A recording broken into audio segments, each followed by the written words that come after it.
The morning I came home from my brother's place in Tucson, I noticed the front door was a different color. I stood at the end of the driveway for a moment, my travel bag in hand, just staring. The door had been red for 31 years. My late wife, Carol, had chosen that color herself, a deep, warm red she called barn cherry. She'd spent 2 weekends stripping the old white paint, sanding it down, and applying 3 careful coats. She said a red door meant welcome. She said it meant the people inside were glad you came. Now it was gray, a flat, corporate gray, the kind you see on every new construction subdivision from here to the coast. I told myself maybe the light was playing tricks. The sun was already high, and I'd been driving since 4 in the morning. I walked up the path slowly, noticing that Carol's flower beds along the front walkway had been dug up. The lavender she'd planted the spring before she got sick, all of it gone. In its place was a row of those low ornamental grasses that look like they belong in front of a bank. Neat, sterile, saying nothing to anyone. I unlocked the front door, or I tried to. The key didn't turn. I stood there, on my own porch, in front of my own door, with my own key, and it didn't turn. I tried again. Nothing. I pulled out my phone and called my son. It rang 4 times before he picked up. "Hey, Dad, you back already?" "My key doesn't work," I said. A pause. "Oh, yeah. We had the locks changed. Security thing. I'll come let you in." He said it the way you'd say, "I moved the remote to the other drawer." Casual. Matter of fact. Like it was a small thing that required no explanation beyond the 3 words he'd already given. I sat down on the porch step and waited. I'm 64 years old and I've worked hard my entire adult life.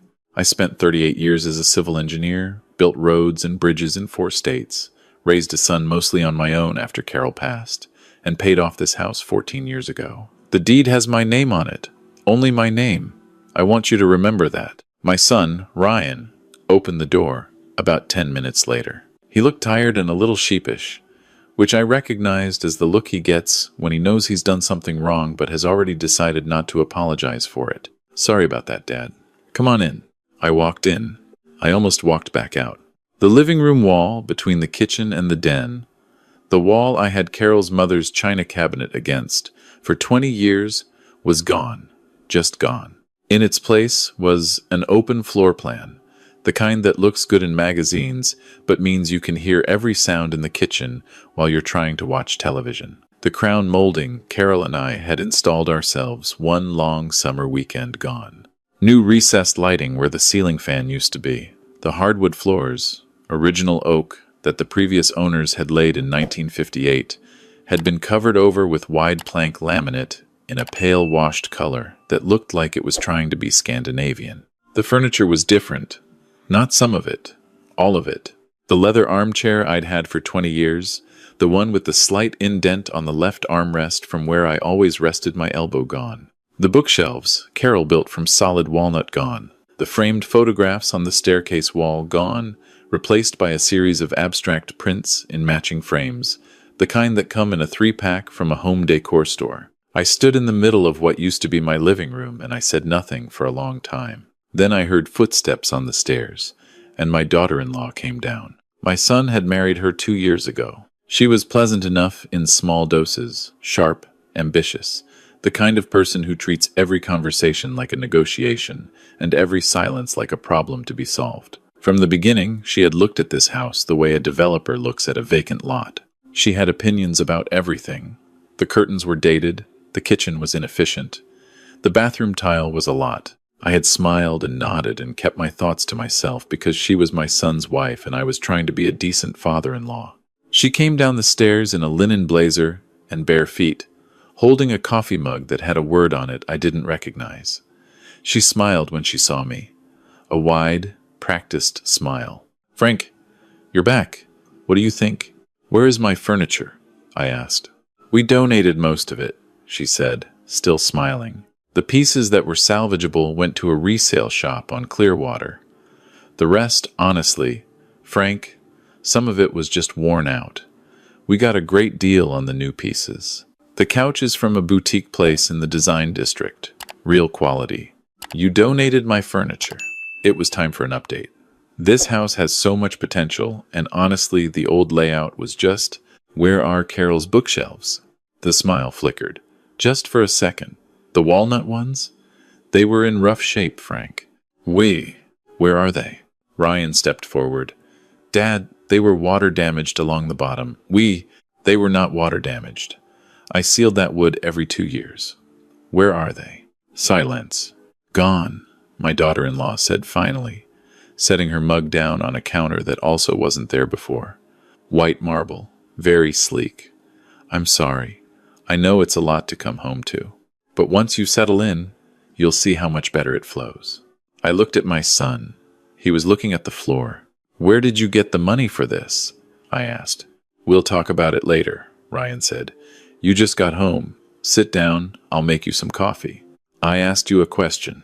He looked up then, and I saw something in his face that I hadn't expected. Not guilt, exactly. Something more complicated than guilt. Something that looked almost like calculation. We'll talk about it later, he said again. I went upstairs. My bedroom, at least, had not been touched, probably because I'd been sleeping in it up until 3 weeks ago when I left for Tucson. My brother had needed help after a hip replacement, and I'd gone out to stay with him and do the cooking and driving. 3 weeks. I had been gone 3 weeks. I sat on the edge of my bed and looked around the room at the only things left in this house that still looked like mine. The quilt Carol made the winter she was pregnant with Ryan. The photograph of the two of us on our wedding day, slightly tilted in its frame. The old wooden clock on the nightstand that had belonged to her father. I felt something very cold settle in my chest. Not anger, not yet, something more like clarity. I'd had a feeling before I left. I want to be honest about that. I'd had a feeling that something wasn't right. That the way my daughter-in-law had been asking questions about the house, about the square footage, the market value, the age of the roof was not the idle curiosity of someone who wanted to redecorate. I hadn't been able to name what was wrong. I just knew something was. So before I left for Tucson, I had done something. I'd installed cameras.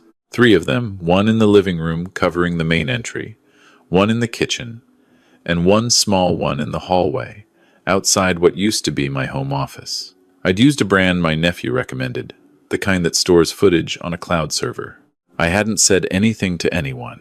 I'd positioned them behind plants and on the top shelves of cabinets, places I knew my daughter-in-law wouldn't think to look because they were too high up to affect her vision of the space. I had 37 days of footage waiting for me. I didn't look at it that night. I unpacked my bag, made myself dinner in a kitchen I barely recognized, and went to bed early. Ryan and my daughter-in-law moved around downstairs, talking in low voices. Once I heard her laugh, that bright, confident laugh she has, and then I heard her say something I couldn't make out, followed by his lower voice, apologetic sounding, trailing off. I lay in the dark, and I thought about Carol.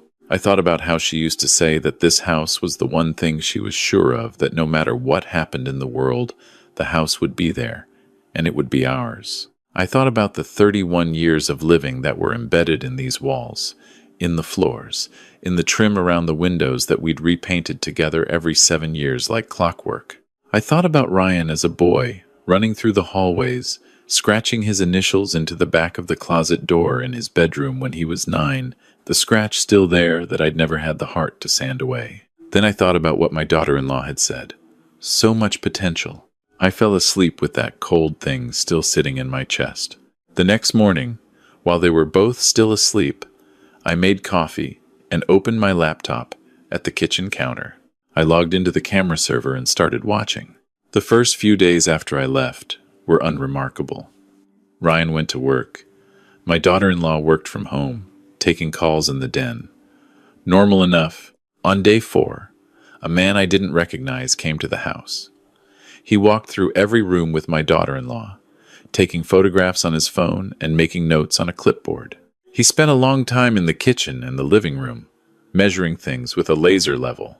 Before he left, I watched my daughter-in-law hand him a folder.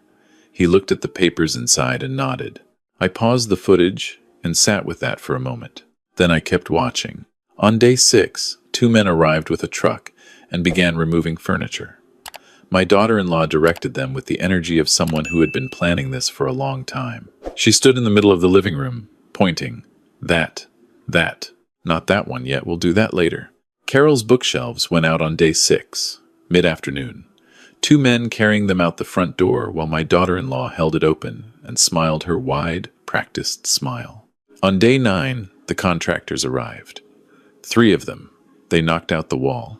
I had to stop watching at that point and walk outside for a few minutes. When I came back, I skipped forward.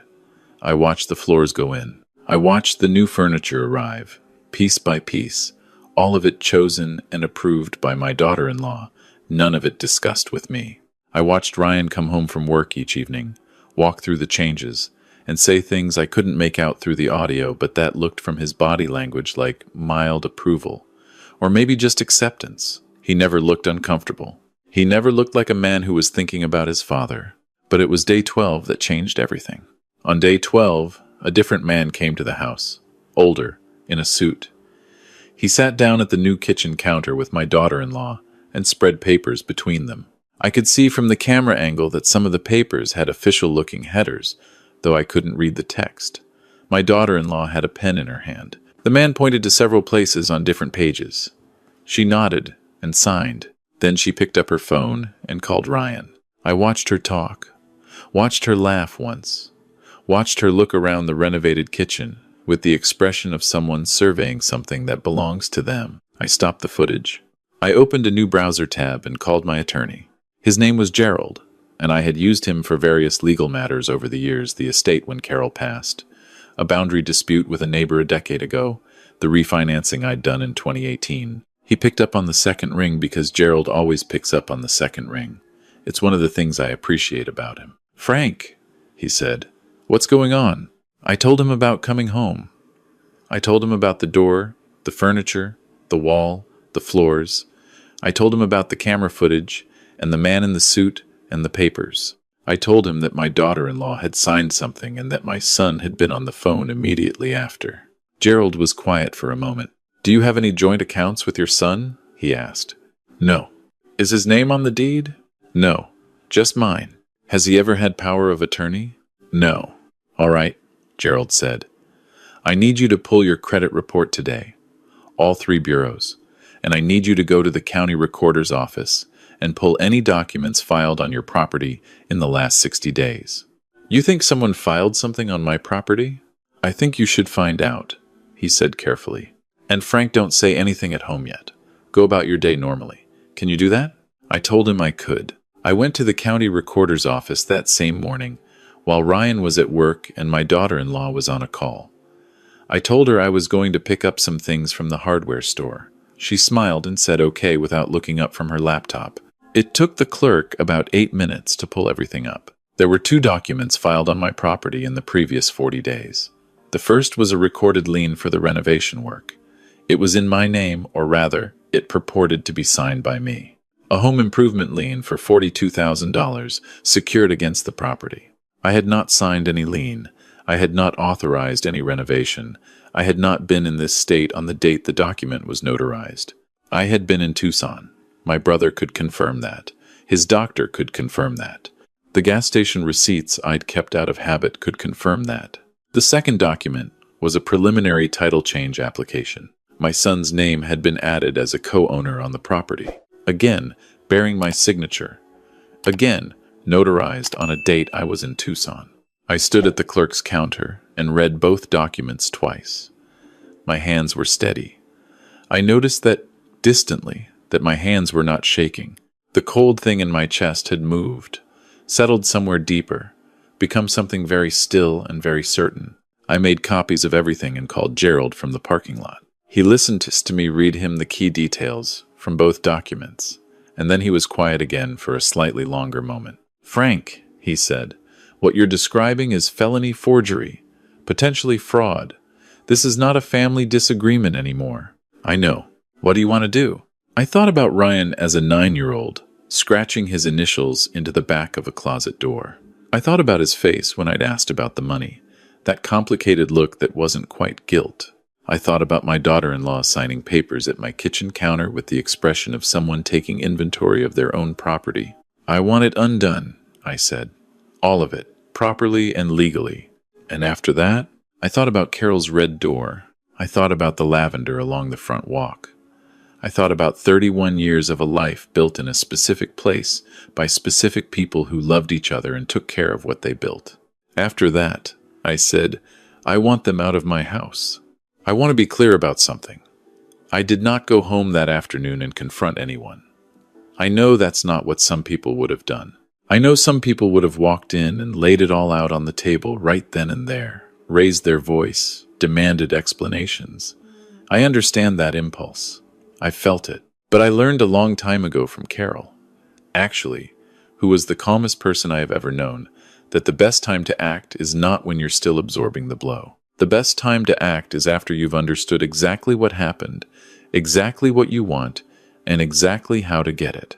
Act in anger, and you give the other person the thing they need most, which is to make the story about your reaction instead of their actions. So I went home. I made sandwiches for lunch. My daughter-in-law came and sat at the new kitchen counter and talked about the renovation in the tone of someone expecting compliments, and I said it was a lot to take in and asked her how she'd found the contractors. She gave me a name, perfectly casually, the way you do when you haven't done anything you're ashamed of. That told me something about how she saw the situation, that she had convinced herself, somehow, that this was all reasonable, that she had done nothing wrong, that the only issue was me being sentimental about old furniture. I ate my sandwich and nodded at appropriate intervals. Over the next 4 days, Gerald moved quickly. He filed to have the fraudulent lien voided. He filed to contest the title change. He contacted a forensic document examiner who confirmed within 48 hours that the signatures on both documents were not consistent with my known handwriting samples. He also pulled the notary's records and found that the notary in question had been disciplined twice before for irregular practices, meaning we had a very clear picture of how this had been accomplished. On day 4, Gerald called and told me everything was in order. He told me that what had been done was serious enough that criminal charges were a realistic possibility. He said that was my decision to make, and he would support whatever I decided. He also told me that he had taken the liberty of drafting a document, a formal notice of trespass and unauthorized alteration that would, if served, require Ryan and my daughter-in-law to vacate the property within 30 days. I asked him to have it ready. That evening, Ryan came home from work to find me sitting in the living room.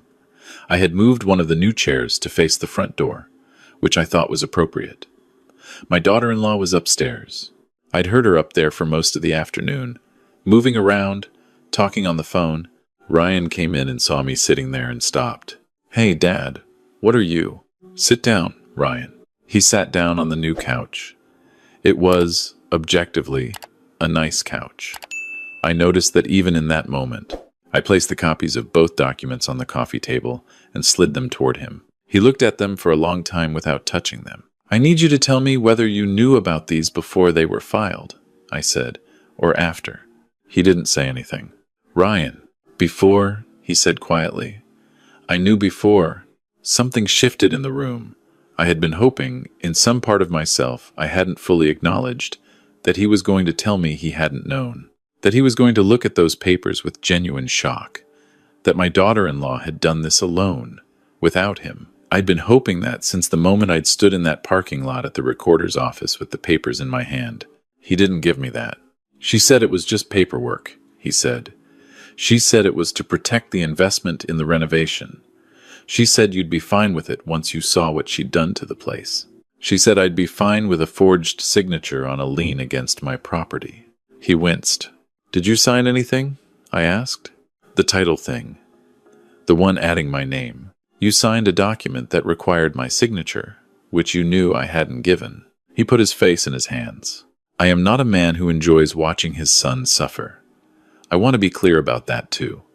Whatever I felt sitting across from him in that moment, it was not satisfaction. It was something closer to grief, a very specific kind of grief that comes from realizing that a person you raised and loved and tried your best for has made himself into someone you don't fully recognize." "She told me it was a common arrangement," he said, still not looking up.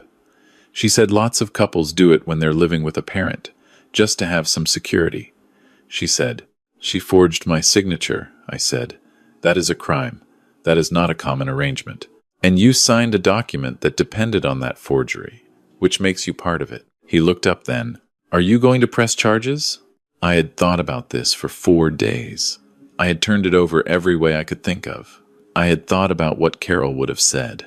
I had thought about what it would mean for Ryan's career, his future, what it would follow him for years, the way things like this do. I had thought about the fact that he was still my son regardless of what he had done, and that I had spent his entire childhood trying to teach him the difference between right and wrong, and that apparently some of that hadn't taken the way I'd hoped.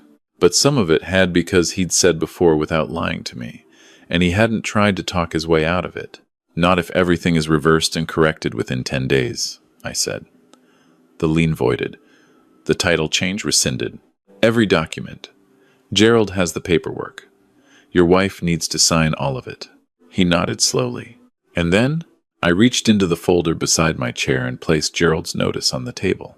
"Then I need you both to find somewhere else to live. You have 30 days. He stared at the notice. He read it twice. I watched him. "Dad, this is my house, Ryan.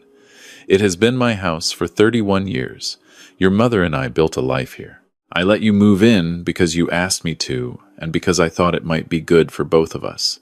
And instead, you let your wife knock down walls and rip out floors and remove every piece of furniture your mother ever touched. And then you stood by while she put a forged lien against the one thing I have left that she built with me. My voice stayed even the whole time. I am proud of that. I'm not doing this in anger.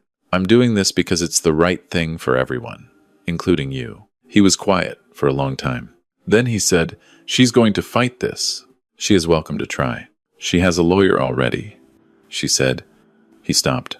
"She said what?" He looked at me with an expression I hadn't seen on his face since he was about 12 years old and had broken something valuable and was deciding whether to lie. He chose not to lie then, and he chose not to lie now. "She said once her name was on the deed, it would be easier to eventually move you somewhere more manageable." I let that sit in the air between us. Somewhere more manageable, 64 years old, full health, no cognitive decline, completely capable of running my own affairs. And someone had looked at me and decided I needed to be moved somewhere more manageable. Decided that without consulting me, without speaking to me. Decided it and then started taking steps toward it while I was in Tucson, making soup for my brother and helping him to physical therapy appointments 3 times a week. "More manageable?" I said. Ryan's face had gone pale. I think hearing it out loud, in the context of everything else, was clarifying something for him that had been murky before. I didn't think she meant, "I think you knew exactly what she meant," I said quietly, "and you decided it was more important to keep peace in your marriage than to be honest with your father. And I understand that. Marriage is hard, and it requires compromise, and sometimes you make choices you're not proud of, because the immediate cost of not making them feels too high." I stood up. But this is where it ends. I walked upstairs and left him sitting there with the documents. The next morning, my daughter-in-law came to find me in the kitchen before Ryan was up. She was composed, dressed, in full control of herself. She sat down across from me at the her kitchen counter, as she'd been treating it, and she folded her hands and looked at me. "I think we should talk about this like adults," she said. "I'm happy to do that. The renovation adds significant value to this property. Comparable homes in this neighborhood have sold recently for... I don't want to sell this home. But if you did..." "I don't." She recalibrated. I watched her do it. "Ryan and I have invested real money and real time into this house. I think it's reasonable to expect some acknowledgement of that." "The lien would have addressed that," I said, "except that I didn't authorize the lien, and the signature on it isn't mine." A pause. Very brief, but there. "I think there may have been some miscommunication about..." "There was no miscommunication," I said. "I was in Tucson. You know I was in Tucson. The notary stamped that document on a Tuesday afternoon while I was at my brother's cardiologist appointment. I have the appointment confirmation in my email. Gerald has copies of everything." She looked at me for a long moment. The composure was still there, but something underneath it had shifted. "What do you want?" she asked. "I want the lien voided. I want the title change rescinded. I want you both out of my house in 30 days. I want a written accounting of every item removed from this property during the renovation so I can determine what, if anything, can be recovered." I paused. "And I want you to understand that if any of that is contested, Gerald files the criminal referral on Monday." She stood up. Her hands were still folded, but there was a tension in her arms now, a stillness that was the opposite of calm. "You do that to your own son. Ryan will not be charged if he cooperates fully and completely, which he has already indicated he will. That was a condition I was able to offer because he was honest with me last night." I looked at her. "You might think about what that means." She left the kitchen without saying anything else. 3 days later, she signed everything Gerald put in front of her. Every document. The forensic examiner's report had apparently been shared with her own attorney, and her attorney had given her the same advice any competent attorney would give. Cooperate, correct, and be grateful no criminal charges are being filed. Ryan stayed to help with some of the correction paperwork. He and I sat at the kitchen counter several evenings in a row, going through things, and we talked more honestly during those evenings than we had in years. I learned things about his marriage that I hadn't known. I learned that the renovation had been her idea from the first week they moved in, that she had presented it to him as a gift, as something she wanted to do for me, and that by the time Ryan understood what it actually was, the project was already underway, and she had convinced him it was too late to stop it. I learned that the forged documents had been presented to him as a technicality, something her lawyer had supposedly said was standard practice, and that Ryan, who is not a stupid man but is, I understand now, a man who wants very badly to believe the person he loves is trustworthy, had accepted that at face value. I don't excuse him. I want to be honest about that too. A man is responsible for what he chooses not to look at. But I understood him better than I had before, and understanding is not the same as excusing, but it is something. On the last day of the 30-day period, I watched them load a moving truck. My daughter-in-law worked quickly and efficiently, directing everything with the same energy she'd had when she was moving furniture out. Ryan carried boxes. He didn't say much. At one point, he came inside to get a glass of water and stood in the kitchen for a moment, looking at the renovated space. "I'm sorry about Mom's bookshelves," he said. "Specifically those. I should have stopped that." "Yes," I said. "You should have." He nodded. He drank his water. He put the glass in the sink. Before they drove away, he came and found me on the back porch, where I'd been sitting most of the afternoon. The yard was the one thing that hadn't been touched. Carol's rose garden was still there. Along the back fence, the front lavender was gone, but the roses were untouched, probably because they were too far from the house to figure into whatever plans had been made for the interior. I'd been sitting, looking at them. "Can I come visit?" he asked. I looked at him. My son. 51 years of knowing this person. Carrying him home from the hospital, teaching him to ride a bike on this same back patio. Watching him graduate, watching him marry, watching him make this specific and serious mistake. "When things are settled," I said, "give it some time." "Then yes." He nodded. "I mean it," he said. I'm sorry. I know that probably doesn't fix anything." "It doesn't fix anything," I agreed. "But it's not nothing." He left. I sat on the porch for a long time after the truck was gone. The afternoon light came through the rose canes at a low angle, the way it does in October, making everything look a little golden and a little sad at the same time. I thought about Carol. I thought about how she would have handled all of this probably with considerably more grace than I had, though I hope I'd done reasonably well. She had a saying she used whenever something painful ended. "Now you know where you stand." It wasn't cynical. She meant it practically. Knowing where you stand is the beginning of knowing what to do next. Now I knew where I stood. The house was quiet. The floors were wrong and the wall was gone and the furniture was not mine. But the house was quiet and mine, and that was the beginning. I called Gerald the next morning to confirm everything was properly recorded and filed. "You handled that well," he said. "Carol would have handled it better." "Probably," he said, because Gerald knew Carol and knew this was true. "But you handled it." I spent the following weeks slowly reclaiming the space. I didn't rush it. I went to estate sales on Saturday mornings looking for furniture that had the same weight and solidity as what had been taken. I found a walnut sideboard at a sale in Millbrook that reminded me of Carol's bookshelves, not the same, but the same quality, the same sense of something built to last. I put it against the wall where her bookshelves had been and stood back and looked at it. Not the same, but something. I found a paint color at the hardware store called Orchard Red. Not Barn Cherry, that specific paint had been discontinued years ago, but close. Close enough that when I applied the first coat to the front door on a cool Saturday morning in November, with the light coming at that low, October-going November angle, it looked like something returning, not restored, exactly. Something that had survived and was starting again. I planted lavender along the front walk in the spring.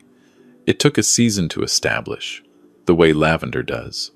But by summer, it was beginning to fill in. Ryan called on a Tuesday evening in February. We talked for about an hour. He had moved into an apartment and was, from what I could tell, working through things. His marriage was struggling. I didn't ask for details, and he didn't offer many. He asked about the house, and I told him about the door and the sideboard, and he was quiet for a moment and then said that sounded right. I think he meant it. I told him what I should have told him a long time ago. That I loved him, that love has a shape, and that shape includes limits, that the limits exist not to punish anyone, but because without them, love becomes something else, something more like accommodation, something that asks everyone in it to disappear a little. He said he understood. I'm not sure he fully did, not yet. But he's not a bad man, my son. He made serious choices, and they had serious consequences. And now he's living in the middle of those consequences and learning what they weigh. That's not nothing either. That's actually how most of the important learning happens, not in the moment you're told something is wrong, but in the long, quiet aftermath of finding out for yourself. The house is mine. It was always mine. It will be mine until I decide otherwise. And I will decide otherwise when and how I choose. And it will reflect 31 years of Carol and me, and some years of just me, and all the things we put into it, and all the things it held for us. Some mornings I come downstairs and the light is just right, the early light, coming through the east window in the kitchen and falling across the counter at a long angle, and I make my coffee, and I stand there for a moment, in the quiet, before the day begins, and I think about what she would say about all of it. I think she would say, "Now you know where you stand." And then she would pick up her coffee and look out the window at the yard, and we would stand there together for a while in the good morning quiet, and that would be enough. That was always enough. If any of this sounds familiar, if you've felt the thing I felt standing at the end of that driveway looking at a door that was the wrong color, then you know that some things are worth the fight. Not the loud fight. The quiet, careful, legal, documented, completely resolute fight that ends with you exactly where you were always supposed to be. Home.